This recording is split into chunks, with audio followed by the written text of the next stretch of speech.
কি রান্নাঘর থেকে তো গ্রান আসতেছে কিসের? রান্নাঘর থেকে গ্রাম কি ভাই? আসতেছে। আজকে কি রান্না হইতেছে? আজকে আলহামদুলিল্লাহ আমরা খিচুড়ি পাক করতেছি। ও বাইরে বৃষ্টির জন্য খিচুড়ি আয়োজন না? সবাই বলতেছে খিচুড়ি খাবে, এই জন্য খিচুড়ি পাক করতেছি। তো আপনারা যারা যারা খাবেন আসেন। কত দেখি কি অবস্থা? চেষ্টা করতেছি। গ্রাম হচ্ছে তো ভালো। পর্তুগালে এই তো এখন মানে কি মাংস একসাথে মিক্স করা? মিক্স করা। কি মাংস? একটু লাড়া দেখাবো। দেখান। কি মাংস এটা? মুরগি দিয়া চাউল ডাউল খিচুড়ি মাশাআল্লাহ একদম মাংস। mix করে দিছেন না? গ্রাম তো ভালো আসতেছে, মনে হয় টেস্ট হয়েছে। মাশাআল্লাহ কোন না। মাশাল্লাহ। আর কতক্ষণ লাগবো? এই জাস্ট 15-20 মিনিট। 15-20 মিনিট। আমি গ্রামে ওই রুম থেকে চলে আসলাম যে রান্না করে কি এত গ্রাম আসতেছে। তো ভালো রান্না ভালো আয়োজন করছেন। বাইরে বৃষ্টির দিনে খিচুড়ি খাইতে ভালো লাগবে।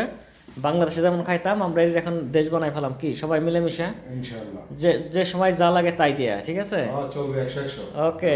এনে ওরা নিয়ে গেছি এক জেলায় বেড়াতে সাই। খুবই সুন্দর রান্না হয়েছে। দোয়া তো আমার।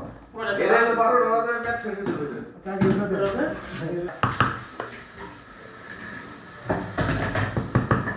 আসলে আমার রুমের পোলা বাইন খাইতে চাইছে তো হ্যাঁ। তাই বাবু ভাই আমার অনেকদিন বলছে আসলে সরে ভাইয়া না, আর তোমার সমস্যা এত নাই। সংসার তো আমি এর জন্য পারি না। আরে ভালো জিনিস খাইতে গেলে একটু ধৈর্য ধরতে হয়।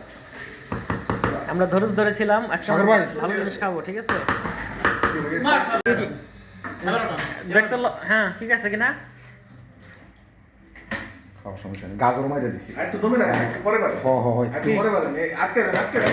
অসাধারণ খিচুড়ি না, না, বানাইছে না, দমে দমে দিলে সেরা হয়েছে, দারুণ হয়েছে, মাশাআল্লাহ। তাহলে রান্নার হাত ভালো না? রান্নার হাত ভালো। ডাইকা রাখো। খোলা লাগলে শুকিয়ে দিব।